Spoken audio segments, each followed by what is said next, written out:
Even now I've turned 30, I sometimes dream about something. I had the same dream again tonight. I know, this is just a dream. In the dream, it happened in a high school hallway.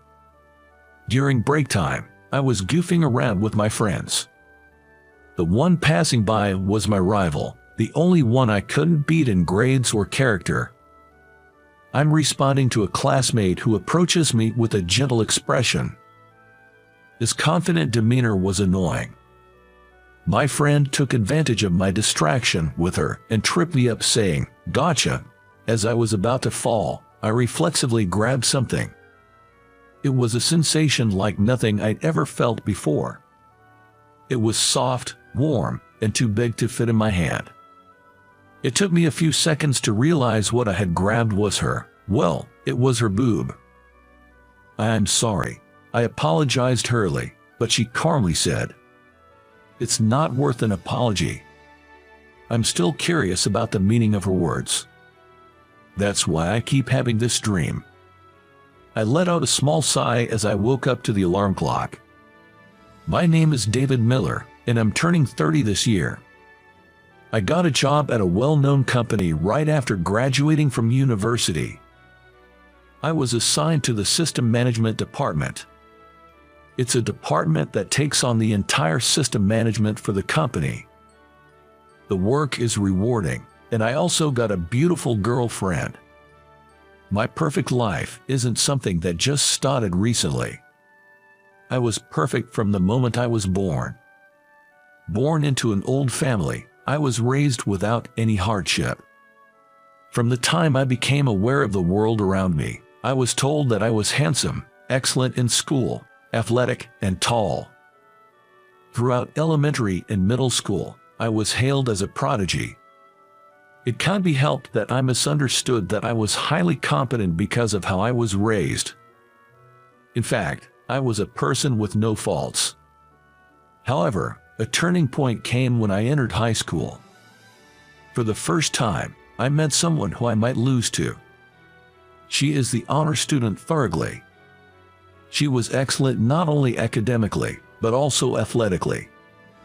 The big difference between her and me was her popularity. Unlike me, who was immature in character, she was already complete. There was hardly anyone who disliked her in school. She always had a gentle expression on her face. I was not good at her. Her name was Ashley Brown. She always had her shoulder-length hair tied back in one. I still vividly remember the pleasant smell of her shampoo whenever she walked by. When I found out she was applying to the same college as me, my competitive spirit ignited like never before. The college we were aspiring to was among the most challenging. I swore to myself that I would make up for all the times I'd lost in the past right here. Swearing to myself, I hit the books like never before. I was so relentless in my studies, not allowing myself a single mistake, that my parents would worry and suggest, "How about taking a break?"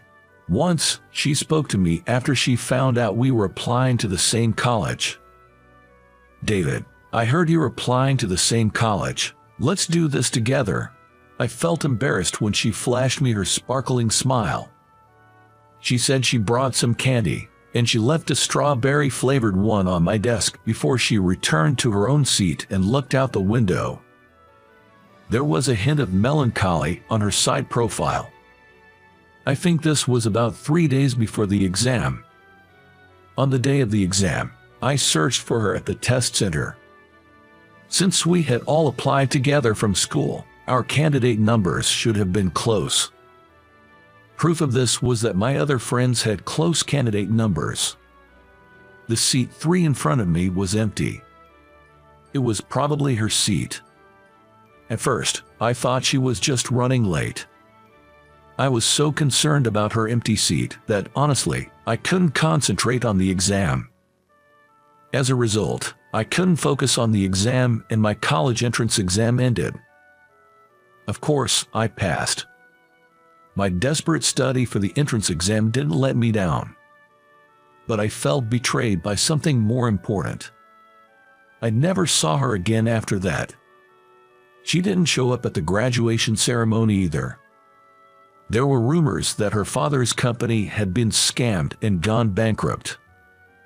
Apparently, they had left town in the dead of night, almost like they were on the run. She couldn't even think about college entrance exam. She must have noticed the situation of her family. I think the melancholy on her face as she looked out the window was because she knew that her happy student life was ending. Our paths would never cross again. I remember feeling incredibly lonely after the graduation ceremony, looking at her empty seat where no one sat. My life as a working adult has been smooth sailing. I stood head and shoulders above my peers and kept getting promoted.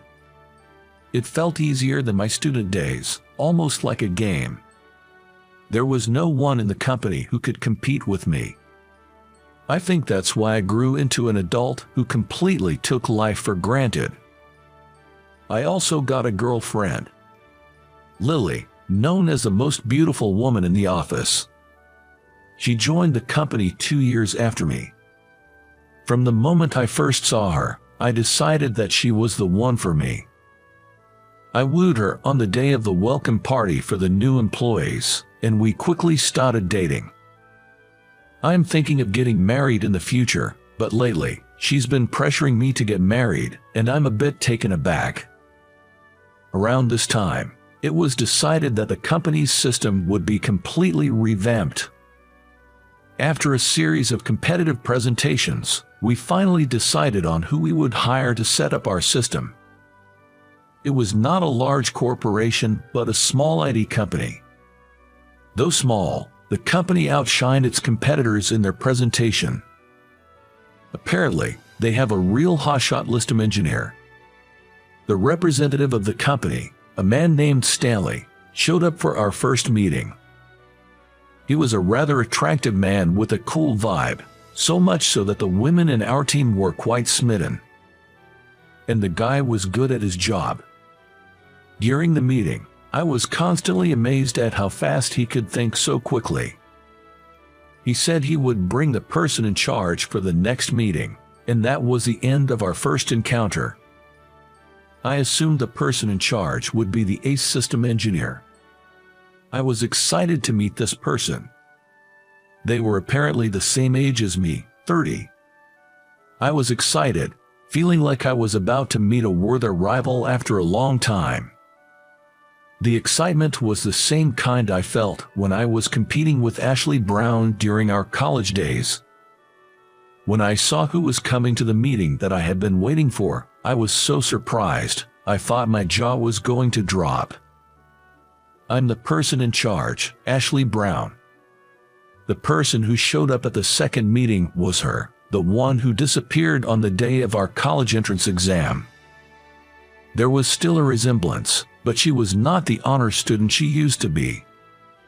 Her very short hair was dyed silver, and there were several piercings. The calm, gentle expression that was always on her face was gone. Hi Miller, in charge of system management. We greeted each other as if we were meeting for the first time. When I handed her my business card, she took it politely. I don't have a business card because I'm a contractor, I'm sorry. Apparently, she was not a full-time employee. She introduced herself as a freelance system engineer. Stanley had asked her to work at his company. The meeting went unbelievably smoothly.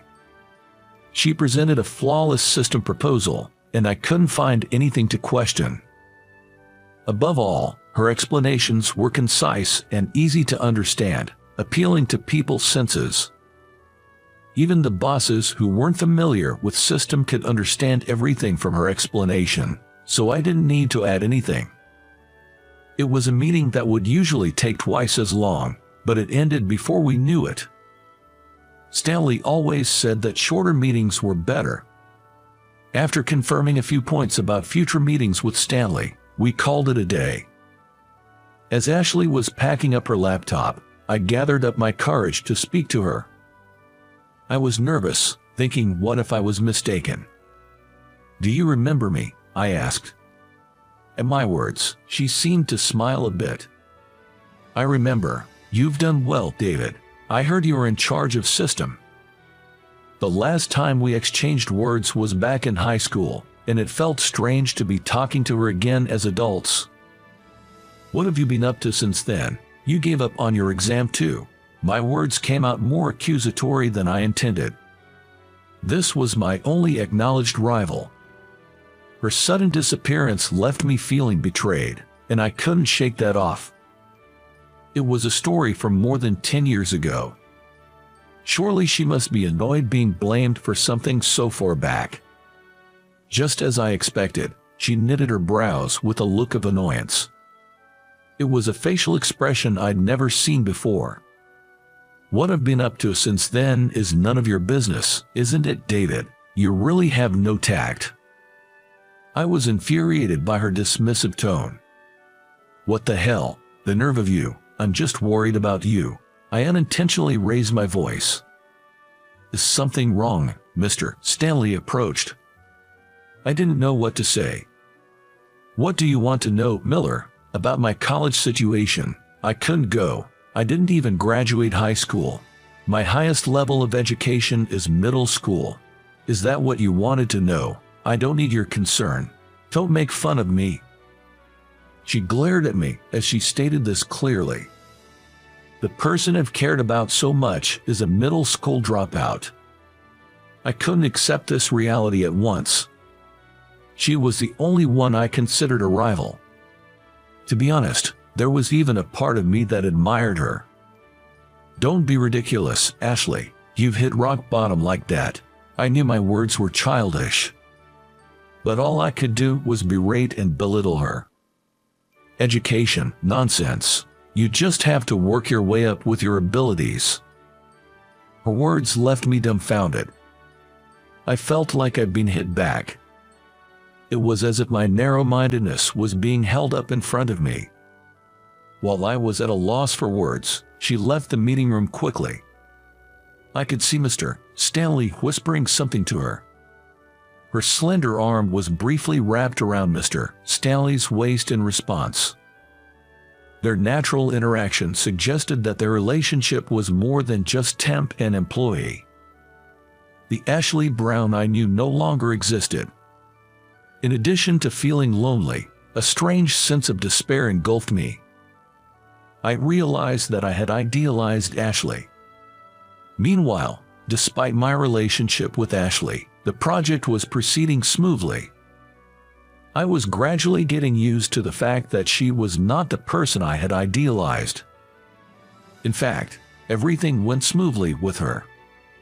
She seemed to understand everything I was thinking, and she constantly met my expectations. It felt as if we had been together for many years. Hey, are you listening to me? Lily was pouting in dissatisfaction next to me. It seemed she had been absent-mindedly recalling something about Ashley during our cafe date on our day off.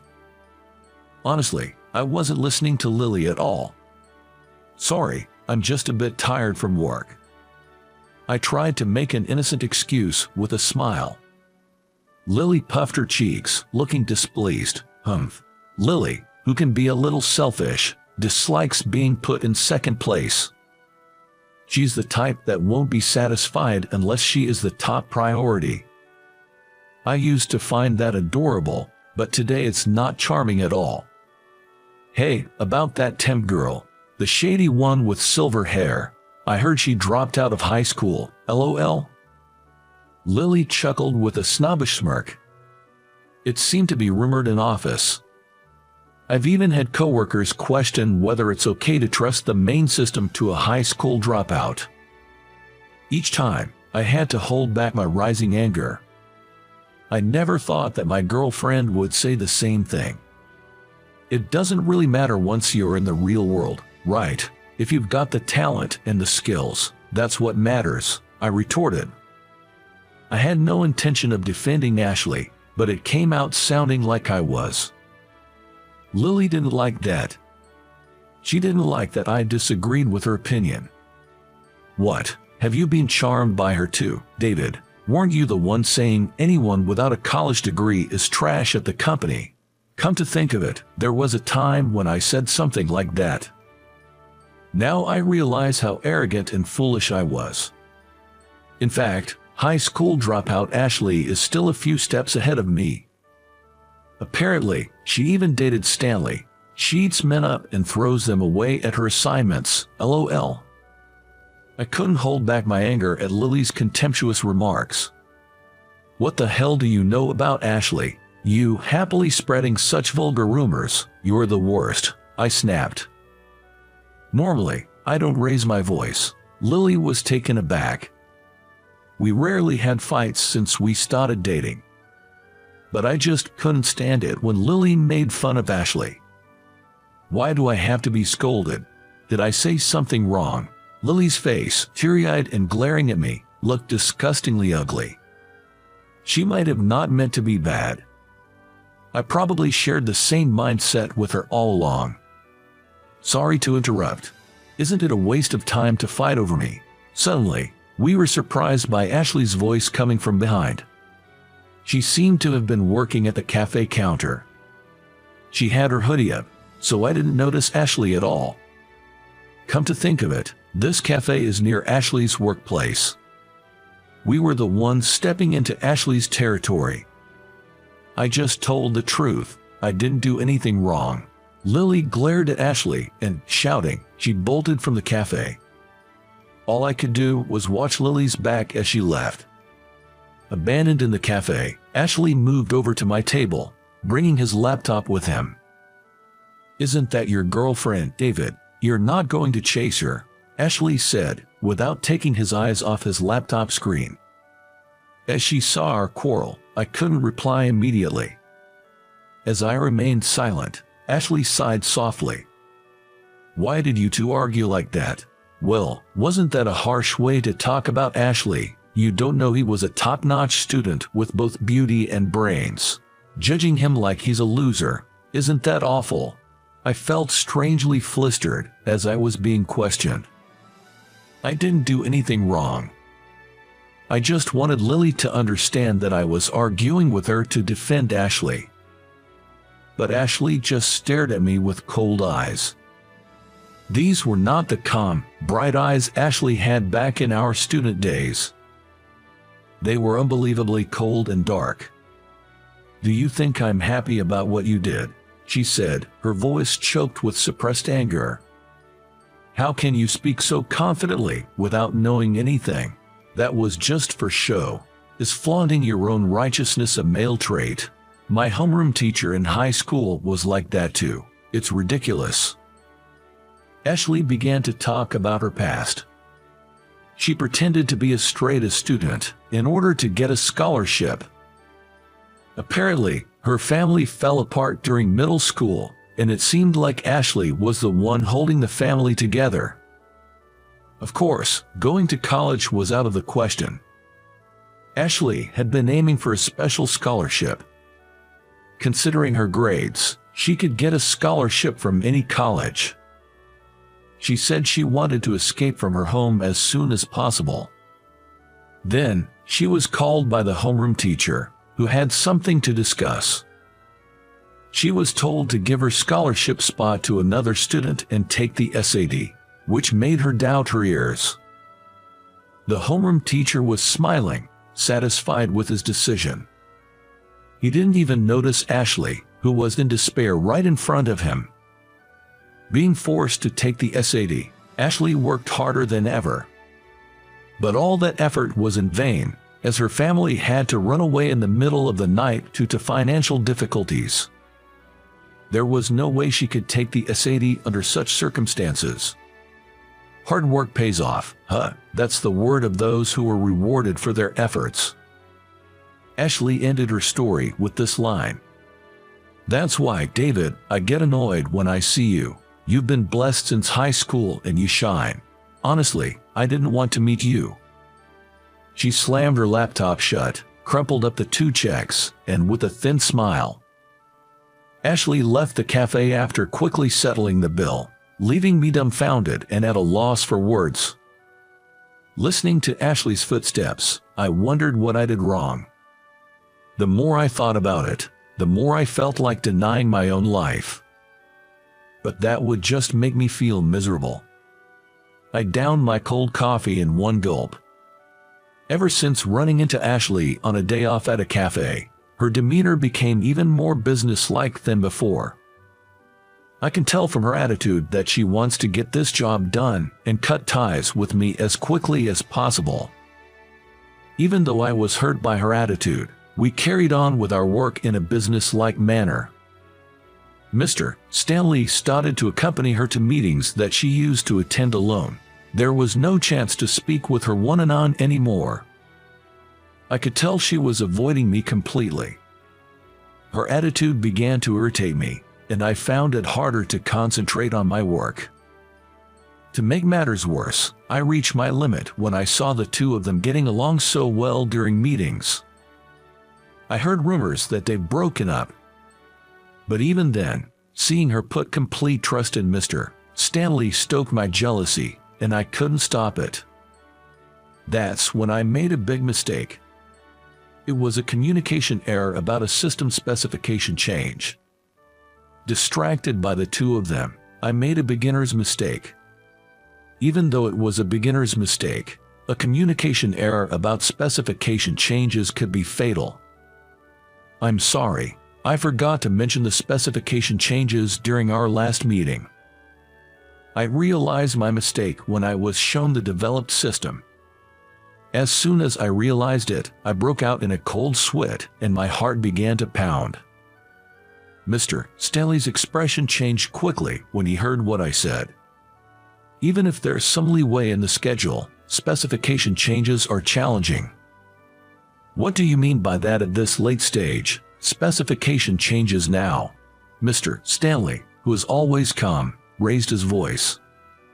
I've been watching my team build this up. I guess it's no surprise that the words at this point are slipping out of my mouth. I bowed my head and apologized many times.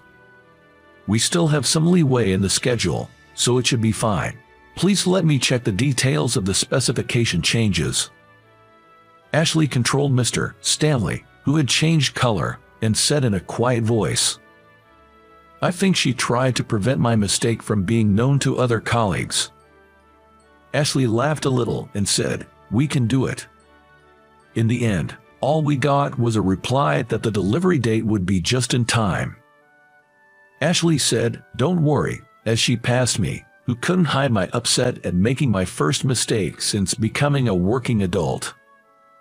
Just before the delivery date, I brought some gifts and went to Ashley's company. The lights were still bright even after work hours. When I rang the doorbell, Mr. Stanley answered. When I handed over the gifts, he smiled happily and said, "Thank you. We've received some gifts." When he called out to the company, men with unshaven faces appeared one after another and swarmed around the bag of gifts. I'm truly sorry for the inconvenience. To me, who bowed my head, Mr. Stanley said, "It's okay," and smiled. Thanks to Ashley's full support, I think we can make it in time. I heard that Ashley, who took on the specification changes, was blamed by other employees when she brought the changes back to the company. There was probably a criticism, saying, "Now you decide to take on such a reckless task." It was Ashley herself who silenced them. She bowed his head and asked for their support, assuring them that she would follow through on everything and take full responsibility. Ashley is a contract worker. She navigates this industry on her own. She hardly ever fawns over others or rallies on them. And yet, she bowed her head deeply and asked for cooperation. The office quieted down in an instant. Making Ashley bow like that, "David, I'd like you to tell me what kind of relationship you and Ashley have." Stanley, still smiling, spoke those words, but his eyes weren't smiling. I was a little taken aback by his serious gaze. "Well, I got rejected by Ashley. She told me she had someone she's liked since her school days and can't forget him. As he told me this while picking up a sandwich from the catering, I thought my heart was going to stop. "Oh, you went to the same school as Ashley, right? Do you know what kind of guy she liked? She mentioned they were supposed to go to the same college." His teasing made me sit up straighter. I realized he was pushing me forward. She was talking about me." I responded lightly, and Stanley gave me a playful punch in the chest. Pointing to a door in the back, he informed me, "She's napping." Hearing his words, I ran toward the door at the back. Without knocking, I opened the door to find Ashley, sleeping soundly on the couch. The sound of the door closing made her eyelids twitch slightly. "Shut up." Ashley's voice was scratchy. She seemed even smaller than when I saw her last time. "Ashley, wake up. I have something to ask you." I knelt down near the couch where Ashley was sleeping. She seemed to wake up all at once when she heard my voice. Jumping up, she looked around. Why, David. Pulling her blanket up to her chest, she looked at me, unable to hide her surprise. "Stanley told me, who's this person you can't forget?" Her face went white at my words, and she glared at the door. Probably glaring at Stanley in the other room. Her face turned red in no time at all. I looked into her eyes and asked again. She just blushed and didn't answer. "I heard you were supposed to take the same college entrance exams." The next moment, I felt an impact on my face. It took me a few seconds to realize that she'd thrown a cushion at my face. I've forgotten about such old memories. The sight of a fuming Ashley, her face bright red, is unbearably adorable. Usually, she's full of self-assuredness, but right now, she looks just a little bit younger and flustered. I feel closer to the Ashley I know. That night, I was dumped by Lily. "It's your responsibility to pick me up, Ashley." Tisk. She clicks her tongue, looking at me after my slightly crafty remark. I wait silently for her to speak. Finally, she opens her mouth after the long silence. Ashley's feelings are now completely laid bare. "If you were dumped, I guess it can't be helped. If you behave, I'll take you in." I think there must be an unbreakable bond between her and me. If only we had just told each other we loved each other back when we were students. I am amazed at how far around we've come. From now on, I want to spend my life with her. I want to take my time hearing about her life when I wasn't around. "So, when's the wedding?" I tease Ashley, riding on the wave of excitement, and she gives me an exasperated look. "For now, make sure you propose properly once the job is done." The moment her expression shifts from exasperation to a full smile, my life changes color completely. I want to promise her a life happier than anyone else in the world. I truly feel that from the bottom of my heart. She gets up from the sofa and returns to her desk, immediately resuming work. I sit next to her, trying to help out as much as I can. "There's a bug that keeps occurring here," I explain, pointing at the source code displayed on her computer. Her fingers, writing out the code for review, hesitate for a moment. "What if we do this?" "Oh, I was thinking the same." Ashley quickly begins to refactor the program. I am in awe of her technique. "David, you're pretty talented. Makes it easy to work with you. We're a great team." Looking at the system now running smoothly, she smiles joyfully. It was just like being back in our student days. The classmate who was the only one who could shake my feelings since high school soon became my wife.